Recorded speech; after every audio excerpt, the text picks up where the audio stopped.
Hello guys, good morning. Long time no see. Ngayon lang kami nag-video kasi marami kami mga ganap.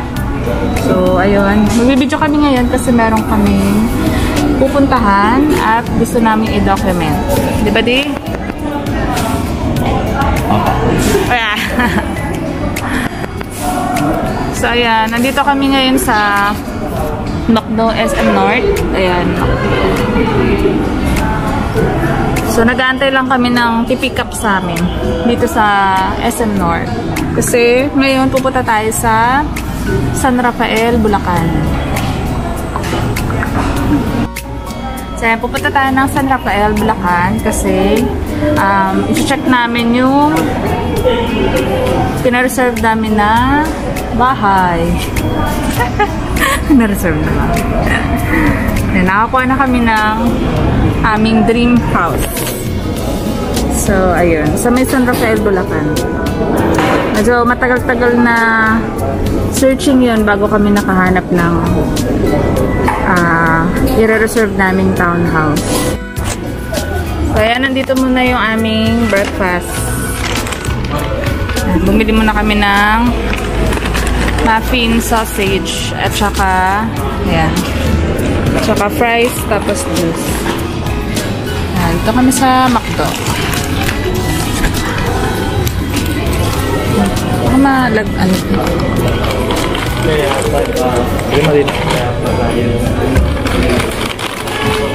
Ayan. So, ayun nga, back to my kwento. Ayan, kaya kami sa Bulacan kumuha ng bahay.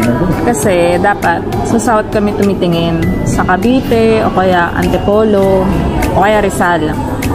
Kaya lang, walang budget na walang pasok sa budget. So, kung mayroong mura man, matagal pa yung turnover niya, 3 to 4 years pa. Tapos, ipapagawa mo pa siya kasi bare unit pa siya. So, parang dagdag gastos pa. Ang tagal mo nang inantay, tapos ipapagawa mo pa, hindi mo pa siya matitirhan. Tapos, yung iba naman na pasok sa budget, yung iba naman na hindi pasok sa budget, mabilis mong matitirhan, like mga 1 taon o kaya 2. Pero, yun nga, mahirapan ka naman sa monthly kasi hindi pasok sa budget namin. So, ayaw naman namin nun kasi baka mamaya kalagitnaan, hindi na namin kayang bayaran. So, sayang lang. Ngayon, ang una namin kasing kino-consider yung location, yung malapit nga sana sa South para malapit sa trabaho ko. Kaya lang, yun nga, wala sa dami-dami ng sinearch namin sa Facebook, wala kaming mahanap na talagang yung gustong-gusto namin. Kasi meron kami nakita mura, ang tagal naman ng turnover, tapos hindi maganda yung structure ng bahay. Tapos yun nga, papagawa mo pa siya kasi bare unit siya. Bakit yung San Rafael? Ngayon, yun nga, kaya rin na kinonsider na yung Bulacan kahit na north siya, tapos south yung work ko. Kasi, pasok siya sa budget. Kasi ano lang siya, yung Bakit? Yung monthly down payment niya kasi, kaya mong gawa ng paraan. Kapag halimbawa, sabihin na natin nagkaroon ka ng emergency, at least yung monthly down payment mo, kayang-kaya mo siya or afford mo siyang gawa ng paraan. Gusto namin kasi yung ganun yung talagang kasyang-kasya lang sa budget. Hindi ka kailangan mangutang o kaya magsanla para lang makabayad ka kung halimbawa nagkaroon ka ng emergency. So ito talaga, kaya mo siyang gawa ng paraan. Tsaka yun nga, magaan sa bulsa. Tapos, ang kinaganda pa doon, yung turnover niya is within 2 years lang. So, okay na rin sa pag-aantay kasi mura siya dahil nga pre-selling. Tapos, yun nga, mga nasa 2 years lang, hindi siya 3 to 4 years aabutin. Kasi ang kinaganda pa ito, fully furnished na siya. So, wala na kami talagang ipapagawa. Meron na lang mga minor, pero kung baga sa pag-turnover sa'yo, hindi, mga gamit na lang talaga yung dadalhin mo. Kasi, fully furnished na yung bahay. As in, gawa na, buo na. Tapos, may tiles na, may pintura na, may partition na yung kwarto. Ang mga ipapagawa mo na lang, which parang hindi naman masyadong urgent, is yung bakod mo, yung gate mo, ganyan. Tsaka yung sa service area mo. Magbabakod din yun, diba?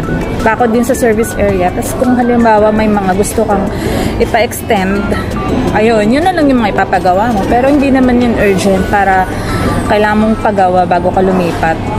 Kasi yun, pwede mo naman yung ipagawa na nandun ka na, kaya nakalipat na kayo. Importante, wala na kaming ilalabas pa na another budget para lang ipagawa yun bago kami makalipat. So yun kinaganda nun. Tapos, ayun nga, mayroon din kasi kaming kamag-anak na malapit doon. 30 minutes away lang sa amin. So, ayun. And, parang bukid pa kasi siya. Na, maganda rin yung klima. So, mamaya namin makikita yung actual kasi magsa-signing kami. Nakapag-reserve na kami online. Pero, ayun nga, kailangan namin mag-signing ng mga documents. Tapos, i-tripping na rin namin. To-check namin yung location. So, yung napili pala namin na yun, inner lang. Kasi, medyo, wala rin na rin namang corner, diba di? Sold out na rin naman yung corner tsaka yung end lot. Pero, wala rin naman kaming balak pa sa ngayon kumuha nun kasi nga, yung pasok lang sa budget. So, yung nakuha naming location or nung bahay is katabi lang siya ng corner. So, townhouse siya, tapos, hindi yun sa pinakagitna. So, pangalawa lang kami na bahay, katabi ng corner. So, maganda siya kasi bungad lang. Ayun. So, mamaya namin makikita. Mga 9 o'clock pa kami susunduin. 8:56 pa lang.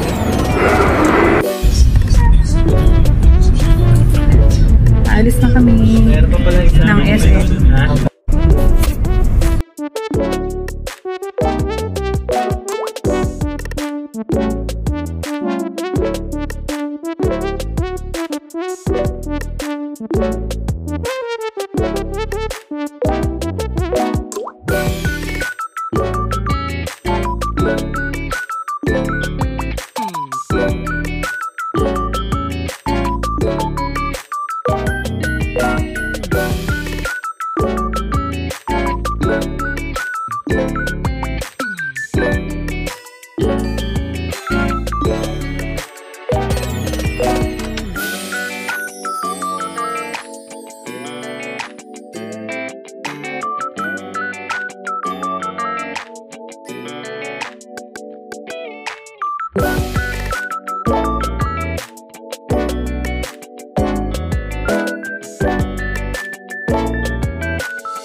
Ito, ano siya, tiles ba to? Tiles.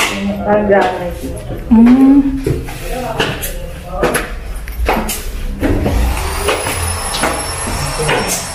CR. Tumatapos ko. Okay na naman laki rin ng CR.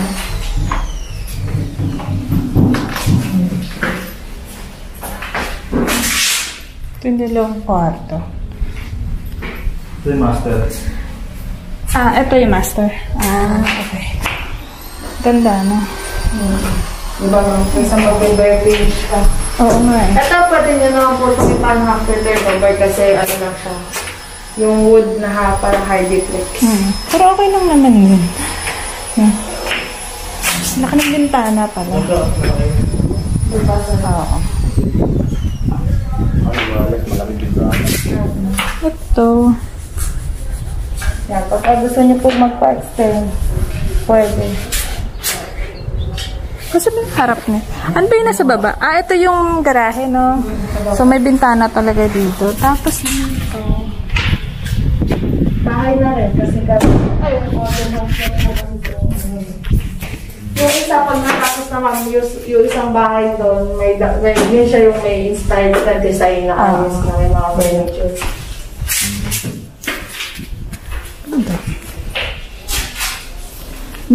Yung pinakasahig na tiles din, ba? Hindi siya vinyl. Hindi, tinatanong niya kung vinyl daw ba eh. Hindi tiles siya. Tiles siya, di maganda. Ito may provision for aircon. Ang binili mo, Mami? Yung Dining? sofa. Ito. Sabi mo sofa. Sofa, may table, may TV, may ref, may aircon, gas range, oven. At least pagpasok mo siya, hindi kasama yung wala diba? Yung, yung laboratory na lababo, lutuan. Ito naman pwede kayong maglagay ng dito sa table na pang Ito dining. diba? Ito yung pinaka sala. Hindi daw yan. Malaki din. Gawin na Kapag inner unit, wala yun, no? Ako. Bale, ito lang, saka ito yun. Parang, Kasi pag mga kumuha na corner lock, yung mga malalapit lang din dito na mga nag-invest. oo nga eh, kaya sold out na agad eh. Wala nga yung nagbabakot, maraming yung may gustong score. Oo. Modern yung niya, oh. Yes, po modern yun. Kaya nga eh, ang jealousy niya, no? Hindi ka tulad din sa atin doon sa bahay. Kahit po nasa subdivision din po. Tapos, hanggang doon pala, malawak pala din, no? Yung parang pinakalikuran niya. Oo, kasama rin yun, no? Tapos doon, di yung gas range nakalagay na sa picture. Tapos hanggang dyan pala yun. Hanggang dito yan, di ba? No? Hindi sa miniature, hanggang dito lang yun. Hindi siyempre maliit lang talaga pag miniature. Dito talaga to? Oo. Malaki-laki lang. Ay, gulong. Oo nga. Hanggang doon pala sa kung saan yung lupa mo, no? Tapos po, may ano naman yan sa naman dito parang bakod. May bakod na talaga siya. Kasi likuran mo, may likuran ka, di ba? Kasi hindi mo kaya isang hakot yung mga tubulan. Ay, mga pamigila. Malaki pa yung Doon ako sa Block 4. doon namin ako. Kumuha din. Taga dito lang din ba kayo? Sa Rafael lang dito. Okay naman. Maganda rin yung pinto niya sa diba? Hindi siya yung lang. Dito mo nilalagay yung rep. Oo nga. Ang sa loob. Kaya nga eh. Kasi diba dun sa parang animation, kasama kasi siya Dito naman pwede na yung maglagay nandito. din ng gas range open niya. Diba? Tapos kung kung maglagay ng O kaya extend yung dyan, no? Pa-L yung kitchen.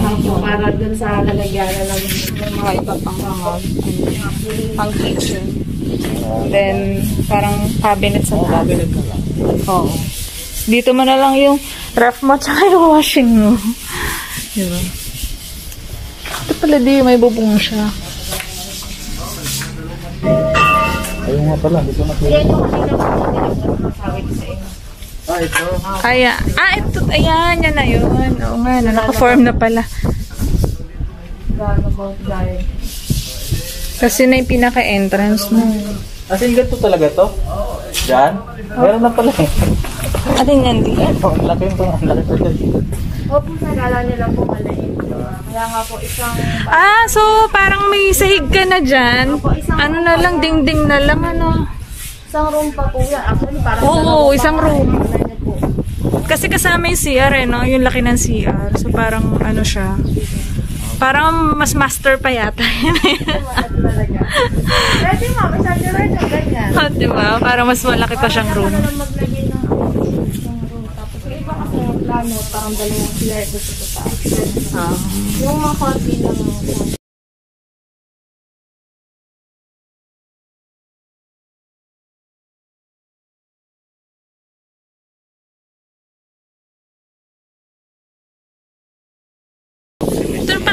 Ding-ding na lang pala yan, di oh.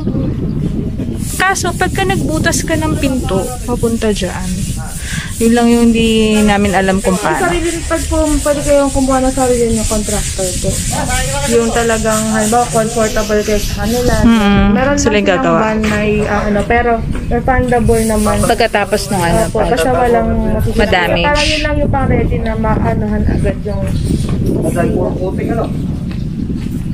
Hindi pala natin nakita din yung harap na ano na design. Hindi, may pintura na yata, di ba?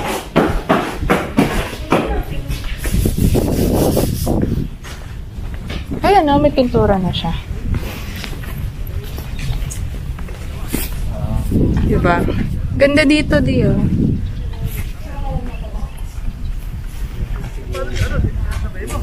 Magka-picture tayo dyan dalawa mamaya din. Ang ganda.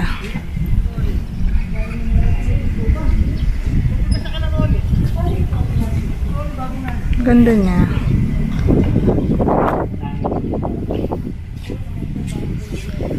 Cute ng design. Pwede pong bakuran to, no? Diba? Pagka ano po makapo, yung proposed na standard heights ng mga fence and gate po. Meron din sila ang proposed. Para makapagpalagay po kayo. Maganda kasi meron na siyang ano, yung parang kapag sa parking niya, hindi lang yung nasa labas ano. Opo. So iba kasi sa labas. Kaya po ma'am, kahit mag-inner unit kayo, kahit dito mag-corner lot, diba? Kasi kaya lang naman gusto na iba corner lot para may parking, may ano. Dalawa yung facing nila. At least dito dalawa. Oo. Hindi ma'am nagustuhan ko sa kanila, tsaka isa pa yung doon sa may ano. Sa may kitchen, nakahiwalay yung kitchen niya. Nakahiwalay. Parang ganda naman itong malaking butas na to. Ano yan ma? Salamin. Salamin. Baka untog ka ulit doon. Oo nga eh.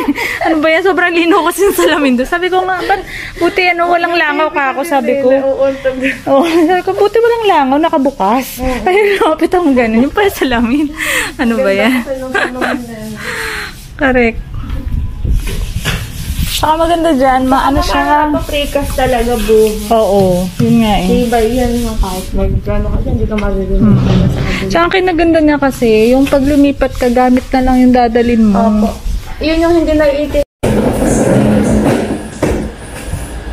Ganda pala ang camera. Opo po. 1.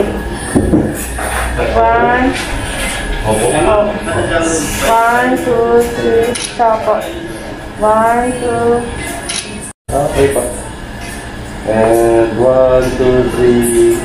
Saka 1, 2, 3. Okay.